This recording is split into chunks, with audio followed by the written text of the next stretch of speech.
ایک دفعہ کا ذکر ہے کہ ایک جنگل تھا جہاں بہت سی جادوئی مخلوقات رہتی تھی۔ وہاں ایک ننھی پری رہتی تھی جس کا نام للی تھا۔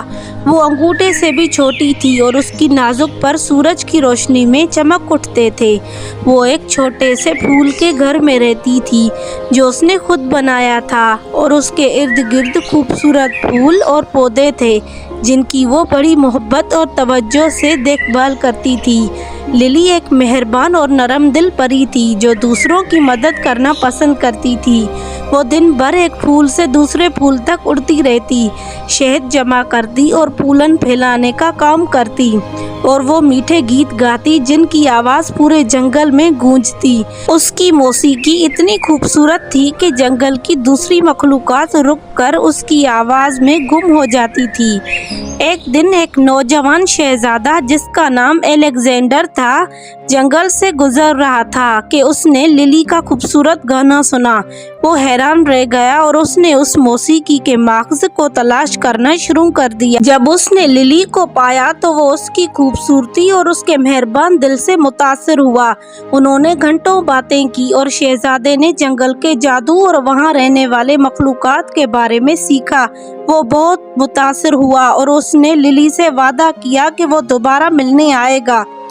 وقت گزرتا گیا اور الیگزینڈر نے للی سے زیادہ بار ملنا شروع کر دیا۔ وہ گھنٹوں باتیں کرتے اور گاتے، اور شہزادہ آہستہ آہستہ اس ننھی پری سے محبت کرنے لگا۔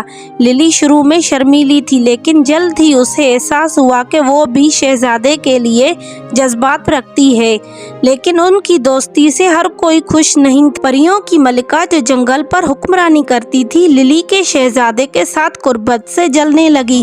اس نے ننھی پری کو اپنے اقدار کے لیے خطرہ سمجھا اور اس کے خلاف کارروائی کرنے کا فیصلہ کیا۔ ایک دن جب الیگزینڈر وہاں نہیں تھا، پریوں کی ملکہ نے اپنے خادموں کو للی کو پکڑنے کے لیے بھیجا۔ وہ اسے ملکہ کے قلعے میں لے گئے جہاں اسے قید کر لیا گیا اور اس کے ساتھ بہت برا سلوک کیا گیا۔ پریوں کی ملکہ نے للی کو دھمکی دی کہ اگر وہ شہزادے سے دور نہ رہی تو اسے سخت سزا دی جائے گی۔ للی کا دل ٹوٹ گیا، وہ شہزادے کو شدت سے یاد کرتی اور وہ اپنے پھولوں اور دوستوں کے درمیان واپس جنگل میں جانا چاہتی تھی۔ وہ جانتی تھی کہ اسے بھاگنے کا کوئی طریقہ نکالنا ہوگا اور اپنے گھر واپس جانا ہوگا، لیکن وہ ڈرتی تھی کہ پریوں کی ملکہ اسے دوبارہ پکڑ لے گی۔ دن ہفتوں میں بدل گئے اور للی کمزور ہوتی گئی۔ وہ سرد اور بھوکی تھی اور اس کے پر مرجھانے لگے۔ اس نے قلعے سے نکلنے کی امید چھوڑ دی تھی اور وہ سوچتی تھی کہ وہ وہیں مر جائے گی، لیکن ایک دن جب پریوں کی ملکہ وہاں نہیں تھی، للی نے ایک مانوس آواز سنی۔ وہ الیگزینڈر تھا جو اسے بچانے آیا تھا۔ وہ قلعے میں چھپ کر آیا تھا اور اس کے پاس ایک ننھی چابی تھی جو اسے کہیں سے ملی تھی۔ اس نے للی کے قید خانے کا تالا کھولا اور وہ دونوں قلعے سے فرار ہو گئے۔ جب وہ جنگل سے بھاگ رہے تھے تو ملکہ کے خادم ان کا پیچھا کر رہے تھے، لیکن الیگزینڈر بہادر اور مضبوط تھا اور اس نے ان سب کا مقابلہ کیا۔ آخر کار وہ للی کے پھول کے گھر واپس گئے جہاں وہ تھکی ہوئی اور کمزور ہو کر گر پڑی۔